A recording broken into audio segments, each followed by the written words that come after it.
Saudara, selama hampir 81 tahun, Mahkamah Agung hadir dalam menegakkan hukum dan juga keadilan di Indonesia. Pertanyaannya adalah, lalu bagaimana sebenarnya perjalanan Mahkamah Agung dari dulu dan kini? Untuk membahas lebih lengkap, saudara sudah bersama dengan kami pagi ini bersama dengan Kepala Badan Urusan Administrasi Mahkamah Agung, Dr. Subandi. Selamat pagi, Pak Subandi. Selamat pagi. Kabar sehat, Bapak? Alhamdulillah sehat, Mbak. Pak Subandi, kita mau tanya dulu mengenai perjalanan Mahkamah Agung selama hampir 81 tahun ini. Sebenarnya apa sih, Pak, yang paling sulit atau menjadi kendala begitu ya yang dihadapi oleh Mahkamah Agung selama 81 tahun ini dari sistem peradilan dulu dan juga kini ya? Oke, terima kasih. Jadi dari dulu sampai sekarang ada perubahan yang signifikan dari Mahkamah Agung itu adalah perubahan menggunakan sarana teknologi informasi, yaitu dengan mendigitalisasi administrasi dan persidangan perkara di Mahkamah Agung dan peradilan.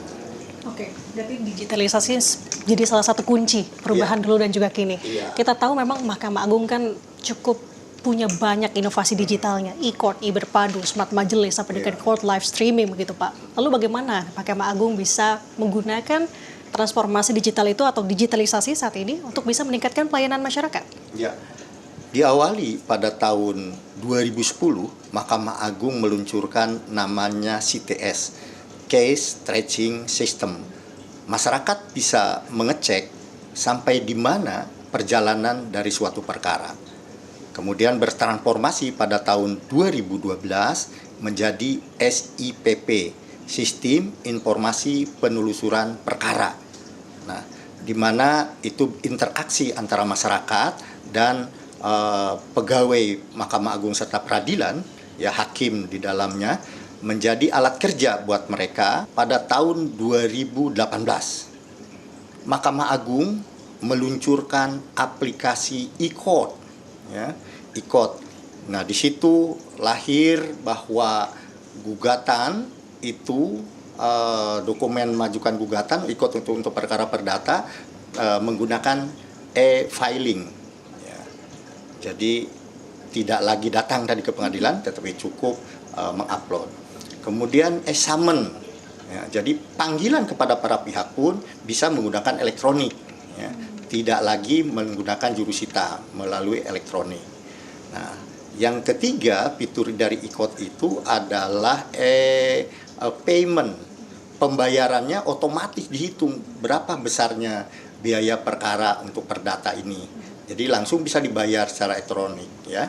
Untuk perkara pidana 2022, Mahkamah Agung meluncurkan namanya elektronik berkas pidana terpadu, ya, di mana terlibat di sana aparat penegak hukum yang lain, yaitu penyidik kepolisian, BNN, kemudian PPNS juga, penyidik pegawai negeri sipil, ya, kemudian kejaksaan juga selaku penyidik terlibat, kemudian juga melibatkan penuntut.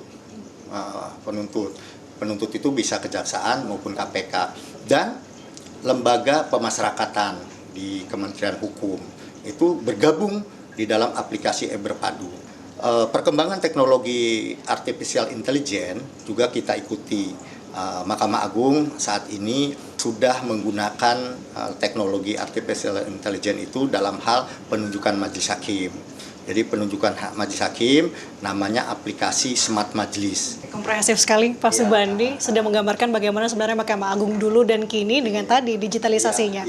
Baik, terima kasih atas waktunya, Kepala Badan Urusan Administrasi, Bapak Dr. Subandi. Terima kasih Bapak, sehat selalu. Saudara, dari perbincangan tadi kita memaknai bahwa memasuki usianya yang ke-81 tahun, Mahkamah Agung tetap menjaga komitmennya untuk bisa menjaga kepercayaan masyarakat. Sekaligus juga memastikan bahwa akses penegakan hukum ini bisa dirasakan untuk semua kalangan masyarakat. Nanda Aprilia, Julia Fernando, Kompas TV Jakarta.